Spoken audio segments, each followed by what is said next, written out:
It's that time of the season, guys. We're doing predictions.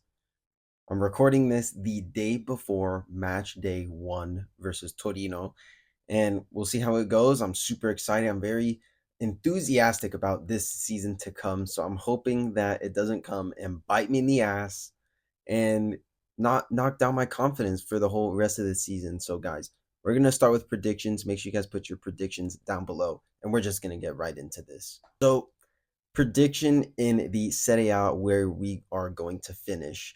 And I think, much like myself and like a lot of other fans, I don't think we're going to win the title. But I think we're going to get another second place finish. But I think this is going to be a very close title race this season. I feel like Milan has a lot of depth this season, right? We got Fofana, who finally got over the line. We got Morata now. We got Jovic, Okafor, all kind of playing in that striker formation. We have Salamakers who could play at left wing as well. Okafor can shift in there as well. Pulisic, Chukwueze, obviously. So we have a lot of depth. I think the only kind of lack of depth options we have is fullback because at the moment, Florenzi is injured. I feel like he's going to be out for the rest of the season. So on that right back slot, we have Calabria and Emerson Royale. And then on the left hand side, it's probably just Teo, to be honest. Then maybe if Jimenez wants to come back from the Futuro team, I think we can maybe make that exception. But I think the fullbacks is kind of my only worry for depth. But regardless, I think we have a lot of that across all three fronts in the Champions League, Coppa Italia, and Serie A. So I feel like we can rotate pretty well and kind of keep a fit, organized squad. My final prediction for the league at Serie A place is going to be second, but it's going to be a close title race this year. Now for Champions League. So obviously we know that the new Champions League format is going to be implemented this season, where it's going to be in a table format of, I believe, 28 teams or something like that. And the first 8 go through to the round of 16, and the next 8 go through to a knockout round. So then you make up the round of 16. So we're going to have to see. And I think Milan is going to get through to that knockout stage. I think we're actually going to progress past the round of 16, but I think we get eliminated in the quarterfinals. I think that's our limit. I feel like, with season one under Fonseca, I feel like maybe if he can, rotate this team properly and kind of get a feel of who his starters are, who can I, play against the smaller teams or in Coppa Italia as well, then I think that will probably be the recipe for success for Fonseca. So I think for that reason, I think we get a quarterfinal finish. I feel like this team is very seasoned in the Champions League. Obviously, that semifinal appearance versus Inter 2 years ago in the Champions League was pretty big for us. Going deep into competitions like that, playing until April in Champions League is super big. Most of our core players, Teo, Magnon, Liao, and guys like this are built for long hauls of the season. So I think quarterfinals is also good. Obviously, Reinders had kind of a taste of what it is to kind of play a high level Champions League football. Pulisic as well. So I mean, Pulisic won the whole thing, so he's very seasoned as well. So I feel like in general, I feel like we have a very seasoned team. Our team is very mature. So I feel like for that reason, I feel like the Champions League, having mature players like that is very crucial. Experience in Champions League is super important. So for that reason, we're not going to go all the way. We're not going to, get eliminated in the group stage like last year. So quarterfinal finish in the Champions League. Now for Coppa Italia, a lot of people say that this is a Mickey Mouse trophy or kind of a trophy that's just very useless. Coppa Italia, I feel like, has always been our kryptonite, right? I feel like we always get eliminated in round of 16 or in the early rounds, but I think this time around, we're not going to win. We're not going to win the Coppa Italia, but I do think that we're going to get to the semifinals. Again, I think with the Coppa Italia, it's very tricky because then, you have like these wild cards, right? Last year we got eliminated to Atalanta. Inter got eliminated super early on as well. And I feel like Coppa Italia is kind of just one of those tournaments, rather these domestic tournaments. It's just a wild card, right? You never really know what's going to happen. Very unpredictable. So, but I think we're going to go far. And maybe if we do go the distance, if we do kind of, channel that, trophy winning mentality, then I think that this team can really, grab fire and go towards the end goal. So we're going to go with the semifinal appearance for Milan in the Coppa Italia.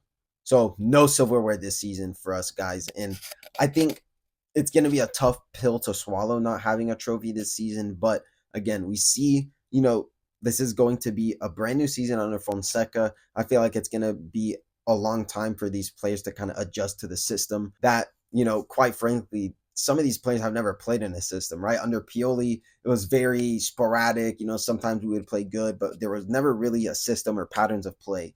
With Fonseca this time around, I feel like we're going to have a specific style of play. With that going forward, it's going to take a lot of time for this team to adjust to that. So therefore, no silverware. But I feel like we're going to see a lot of improvements with the styles of play, the patterns of play, and the different movements of the other players. So no silverware this season, but I think it's going to be a good season for us nonetheless. Now let's go to the individual kind of accolades and rewards for this Milan team. So the season MVP, I'm going to go with someone who's going to fly kind of under the radar, in my opinion, and that's Reinders.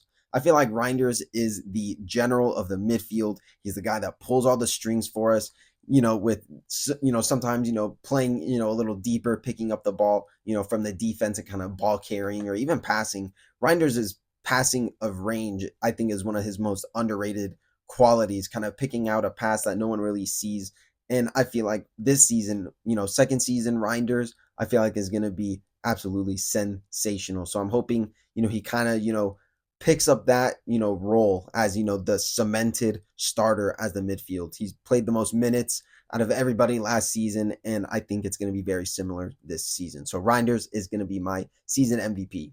So most goals, I think is going to be Leao. Leao, I feel like in this Fonseca system is going to thrive, right? Playing a lot more of an attacking football. And we saw in the Barcelona friendly that he was a lot more direct going to goal, trying to beat his man 1v1, which he does best. And I feel like this season, this is a more seasoned veteran Leao, right? Leao, I think, understands his role in the team, right? As the guy who kind of has to pull us out of the hole when we're in trouble. And not only that, but he's our number 10, right? He's our best player. So I feel like Leao is kind of obligated to kind of, feel that and kind of, play like the number 10, right? Our most important player. So I think he's going to get the most goals this season. Now, most assists, I feel like this is going to be maybe a surprise because a lot of people might say Pulisic or Morata, but I'm going to say Teo. I feel like Teo last season was very underwhelming. He was okay, kind of towards the latter, stage of the season, but I think this season is going to be a Teo rejuvenation once again. We saw, in our Scudetto winning season, he was sensational, kind of had a dip and then kind of dipped a little bit more last season. But now I feel like, he's going to really take this Milan team by the scruff of the neck. I feel like he's probably going to be the captain because, to be honest, I can't see Calabria staying in that right back position any longer. If there's any poor performances, which hopefully against Torino, we won't have that problem. But I'm probably going to eat my words right here because Calabria is most probably going to drop a stinker. So we'll see, but I hope not. So yeah, most assists is going to be Teo Hernandez. Now, most improved, I think most improved is going to be Chukwueze. Fonseca has his guy, and it's Chukwueze. I think Chukwueze is going to have the most impact on this team, in my opinion. He's going to have a lot more playing time now. He's going to be cemented in that right wing, right mid kind of role that we're going to play him in. And I think Chukwueze is happy. I feel like, he's probably the most kind of match fit he's been with us for, since he's been with us last season, right? Preseason, we saw a lot of great things from him as well. We'll have to see if Fonseca kind of implements him in that, type of way. Then I think Chukwueze will have a great season. So most improved, it's going to be Chukwueze. So that's going to do it for this segment of the video. I'm going to put the season prediction and the match day one review in one video. So let's go to match day one review right now, and let's hope that we win. We tied. Man, oh man, was I wrong.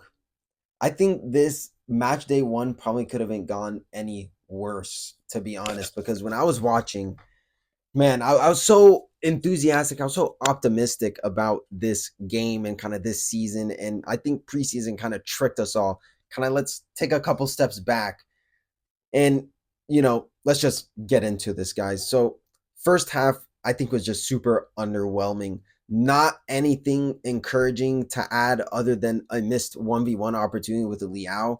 With some poor defending, it leads to Torino scoring the opening goal of the match in the first half. And man, we got to get this defense sorted out.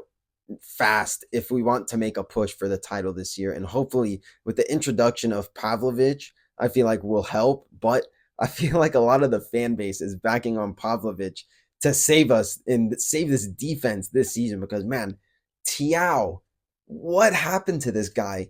He used to, kind of be, kind of the saving grace, right? He came into that season, I think, what, 2 seasons ago, as kind of the new guy and kind of the new cemented center back, right, with Tomori. And man, ever since then, I feel like he's just had such a decline. And it's so clear more than ever. And, along with Calabria and Salamakers, man, these guys got to go. These guys got to go. I've seen enough of Salamakers. I feel like there's been so many people saying that, oh, Salamakers has to get a shot this season. He's going to, be rejuvenated and stuff like that. And guys, this is the same Salamakers that we had for 2 years, right? I don't think that Salamakers is going to have a crazy, opening up and a crazy, season as far as I'm concerned, because against this match versus Torino, guys, he was horrendous, right? In that defending role, kind of, even when he was playing right wing, he couldn't get anything going. And along with Calabria as well, that whole like right hand side when Salamakers shifted to the right wing, we'll get onto that later. But man, Calabria was absolutely horrendous today. And Salamakers as well was absolutely horrendous. Calabria is just a glorified Borini regen. That's how I see Salamakers. I feel like Salamakers isn't going to give us anything that we don't have already. And, going to that, right hand side when Fonseca switched Salamakers from left back to right mid. First of all, what is he doing at left back? You know what I mean? Like, Teo Hernandez should be fit and ready to go. I know, he kind of went a long distance with France in the Euros, but he's got to be starting. And I feel like, with, Jovic starting, okay, I can get it, but Teo Hernandez has to start. Reinders has to start when all these guys were on the bench. Morata was on the bench. Can understand, he kind of, came into the team a little bit later, but regardless, and we'll get into Morata later because he scored, but Salamakers switching from that left back to right mid was a death wish. And Torino's second goal was created from that right-hand side. And if you couldn't see that coming from a mile away, I don't know what to tell you because Calabria was playing absolutely horrendous and Salamakers was playing absolutely horrendous. So on top of that, poor defending on Duvan Zapata, who is probably the biggest aerial threat on the pitch, is left wide open in no man's land and scored the easiest goal of his career. However, once the subs came in, Morata, Reinders, and Teo, the field opened up and our quality started to show. Reinders at the heart of everything for us by creating and dictating the midfield, with Musa doing more than I expected him to do, a lot better than Loftus-Cheek, and way better than Benacer at that point as well, because man, they couldn't get anything going. They couldn't defend. They couldn't do nothing. I feel like just we let Torino just steamroll us. I feel like, with Morata being a threat and doing way more in 30 minutes than Jovic did in an hour isn't saying much because we know the quality difference between Morata and Jovic. So I think Morata must start versus Parma next weekend. And with the threat of Morata, he gets a goal that is deflected from a shot from Reinders, and Milan take one back in the 89th minute. And this is when Milan started to wake up. And I hate how it took this long and this, motivation to kind of get something going. But once we did, we pressed on and we created half chances. And Okafor, one of the most slept on players in this team, more so by the management and from a management perspective, because all of the fans see his value and see his importance. And once again, he gets another clutch goal for us to equalize the game in a thunderous volley and a great cross from Yunus Musa. So Okafor, I'm going to tip my hat to you, brother, because constantly I feel like this management kind of, doesn't see that your value. And in my opinion, he should have been maybe a starter in this team at that striker position because he kind of gives, something that Morata and Jovic don't kind of give us at that striker position. And it's those runs in behind. He has the pace, he has the dribbling, and he's a great finisher, Okafor. And I think it's phenomenal what he does when he comes off the bench and his impact that comes off of the bench. So Okafor, tip my hat to you, my friend. So let's go to tops and flops, the first one of the season. Top, I'm going to say Morata, because Morata, not only did he create a lot more than Jovic did in 30 minutes, he not only almost got a potential penalty, he scored an offside goal, and then he got a regular goal as well. So, and I mean, he got a yellow card, but I mean, that was kind of a BS yellow card in my opinion. But regardless, he did it all in the span of 30 minutes. So if you give Morata, a whole game, a whole 90, right? I feel like he can do a lot more than what Jovic did. I feel like he really opens up the play with his off-ball movement, and I think that's something that Morata gives that Jovic can't. So my man of the match is going to be Alvaro Morata. His debut, got a debut goal. And flop of the match, 100,000% Calabria. Calabria has shown this game that he is no longer fit to start for Milan, right? I think there was a lot of question marks last season. He had a couple good performances in the Champions League and stuff like that, but against Torino, he was absolutely awful. He gets beat by his man 1v1 and then throws his hands up in the air like he, doesn't do anything, which he doesn't do anything off of the ball anyway. So Calabria is going to be my flop of the match. So quickly, before we end this video, guys, let's just do a preview versus Parma come match day 2. So Parma most recently promoted from Serie B to Serie A. I think we are away for this match. So it's going to be a little tough because I feel like it's going to be one of those scrappy games, or maybe because it's early on in the season, we can actually take this opportunity and actually gain 3 points this match. And I think we're going to do that. I think, with kind of the frustrations in this match, I feel like, we can kind of, capitalize on situations that we missed in the Torino match, right? That Leao 1v1 opportunity, he's got to be putting that away. So I feel like, the more and more we kind of take advantages of these opportunities, the better. And I feel like we're going to see the full starting 11. I think we're going to see Magnon in goal, of course. I think we're going to see Emerson. I think we're going to see Emerson at that right back, Tomori, Pavlovic, and Teo. I think Pavlovic, after that horrendous showing by Malik Thiaw, I think Pavlovic is going to be suited up and ready to go versus Parma. So that's going to be the defense. Midfield, I think we're going to go with a 4-2-3-1. So that midfield pivot, I think we're going to see Reinders starting again, and I think we're going to see Musa in there, or maybe Benacer, but I'm going to back on Musa because I feel like Benacer didn't really have a great showing, if I'm going to be honest. And with, kind of the rumors of him kind of circulating that he's going to go to Saudi and everything like that, I think we're going to kind of back a little bit more on Musa to do that. And I mean, against Torino, that double pivot of Reinders and Musa did great, right? I feel like it was a lot better than Loftus-Cheek and Benacer. So I think going forward, come Parma, I think we're going to see the midfield 2 of that. And then our midfield, or rather, I guess you can say our attacking 4, going from left to right, we're going to see Leao, Pulisic, Chukwueze, and Morata at that top. I think Morata is going to get the start. And predictions, I'm going to say a solid 2-0. I'm saying 2-0 to Milan. I think we're going to get the win. We're going to keep the clean sheet. I think it's going to be a statement win. I think we're going to really control the game. Pavlovic is going to have a great game. And I think with the absence of Calabria, I think defensively, I think we might be a lot more solidified. I feel like, again, Emerson, I think there's been a lot of hate going on, on the Emerson train, but I'm on the Emerson hype wagon. So if you want to hop on, we're more than happy to have you. So I'm backing on a 2-0. So guys, I think that'll do it for this episode, guys. Thank you guys so much for tuning in. What did you guys think of match day 1 for Milan? What do you think we could have improved on? And also, setting up predictions. Put your guys' predictions down below. You already heard mine, so I want to hear yours, guys, in the comments section below. Guys, thank you so much for tuning in. We'll see you guys next week, and I'll see you guys in the next video. Ciao, ragazzi.